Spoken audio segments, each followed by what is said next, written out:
An oft-stated date for the end of the Western Roman Empire is 4th September 476 AD, when the barbarian chieftain Odoacer at last displaced the final Roman emperor, Romulus Augustulus.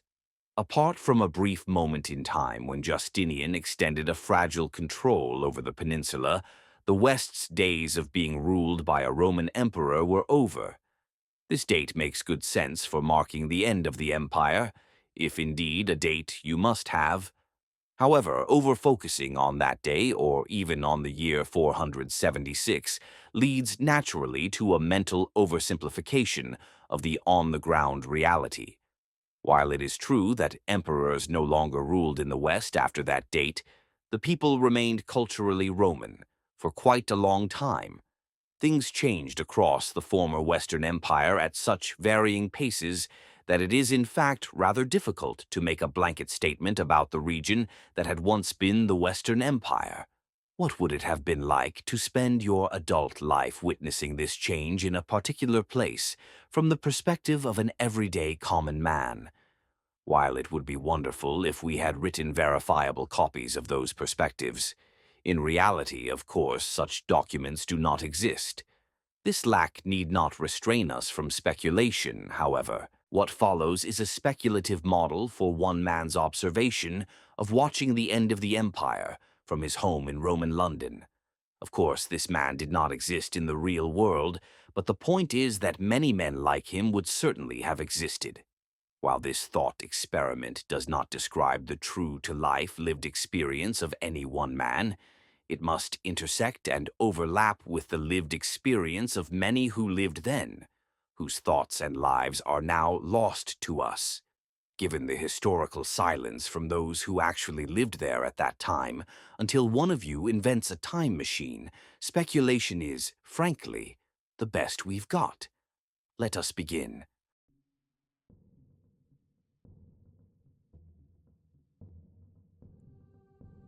He doesn't know.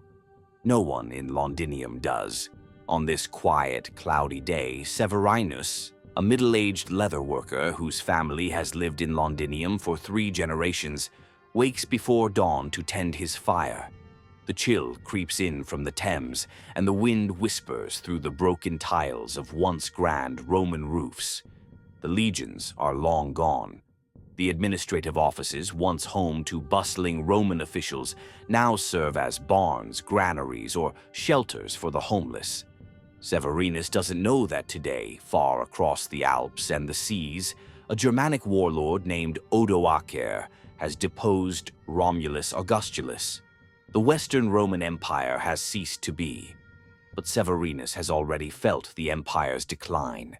The great stone roads are cracked and weed-grown. Taxes still come, collected now by local strongmen rather than distant governors, but the coins are clipped, increasingly rare, or replaced with barter. Latin is still spoken in decrees and liturgies, but British Latin is slurred, mingled with old Brythonic tongues.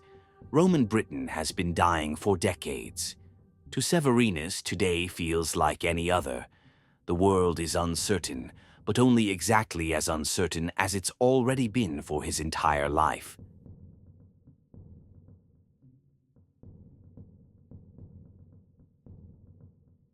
The news arrives not with a shout, but a whisper. A merchant boat from Gaul docks at the crumbling Londinium harbor, carrying wine, wax tablets, and gossip. In a smoky corner of a tavern, a half-Roman trader mutters to his companion 4 simple words for which he could not have yet known their historical import. The emperor is gone. It takes days to spread. Severinus hears of it from a traveling bishop's apprentice, who speaks of it with sorrow, reverence, and a little awe. Severinus shrugs. Gone? What difference does it make? The legions left long ago. The temples are empty, some converted to churches, some collapsing. Trade has slowed for years. Salt and olive oil are dear luxuries. There is no governor, only a loose collection of local nobles, half Roman, half Briton, ruling from crumbling villas. Still, something shifts that week. The priest hesitates before naming the emperor during Mass. A young soldier in the local militia paints over the faded SPQR on a gate. Severinus's wife wraps his shoulders and says, "The world's growing smaller." And Severinus, for the first time in his life, wonders if Rome really was holding the world together.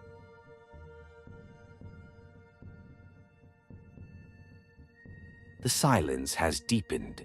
Ships from the continent arrive far more rarely. Frankish and Saxon traders speak in harsh tongues, and their goods are fewer, rougher, different. The bishop, once the anchor of Roman order, receives no letters from Gaul, no instructions, no funds. A rival priest challenges his authority, citing a vision and a village's loyalty. There is no one to appeal to. The mosaic in the bathhouse collapses, tiles spilling like fallen stars. No one repairs it. Severinus begins to bury his tools every night, fearing raids from petty warbands roaming the countryside. Banditry has risen. A neighboring villa is sacked, not by Saxons or Picts, but by Britons from the next valley. There are still Roman memories in the city's bones, arches, straight roads, inscriptions in Latin. But they are bones now, cold and still.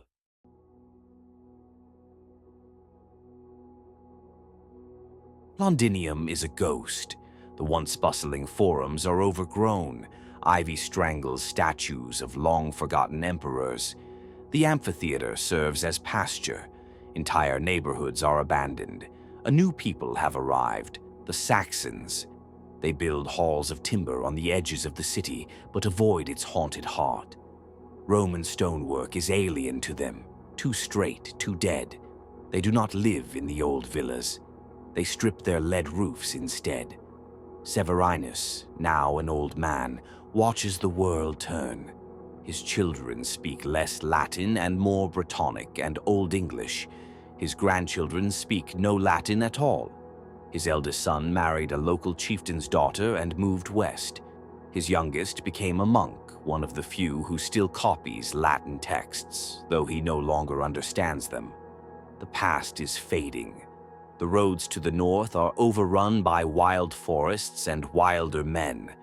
No word has come from Rome in years.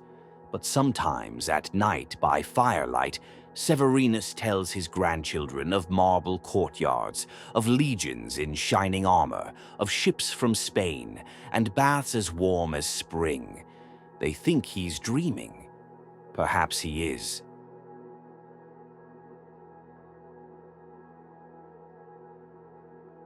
The city is no longer called Londinium.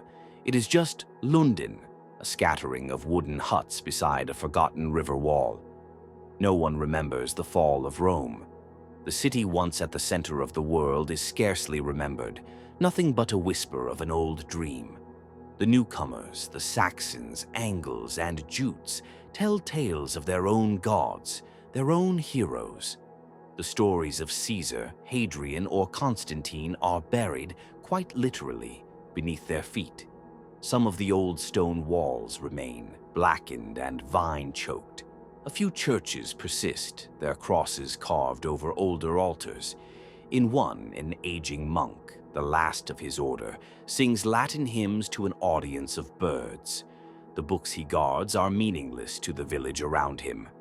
The Roman baths will inspire poetry about legendary former glory. The Roman roads have become strange lines in the grass. People follow them, not knowing who made them, only that they lead somewhere. Trade is local now. Authority is tribal. Time is measured in harvests and raids, not consular dates. And yet, despite everything, traces remain. A clay tile marked with a legion's emblem, a word, street, from strata, spoken without knowing its origin. A broken aqueduct still channeling rain. The past hasn't died. It's just sleeping, waiting to be rediscovered. What do you think? What would it have been like to witness the collapse of the empire from the perspective of its frontier? Is this a realistic picture of how it would have felt to watch such a seismic geopolitical change from the imperial hinterlands? Did we miss anything? Let us know in the comments down below. This video is now in your past. We hope to see you here again in the future. If you enjoyed this video, please like, comment, and subscribe. Until next time, thank you for watching.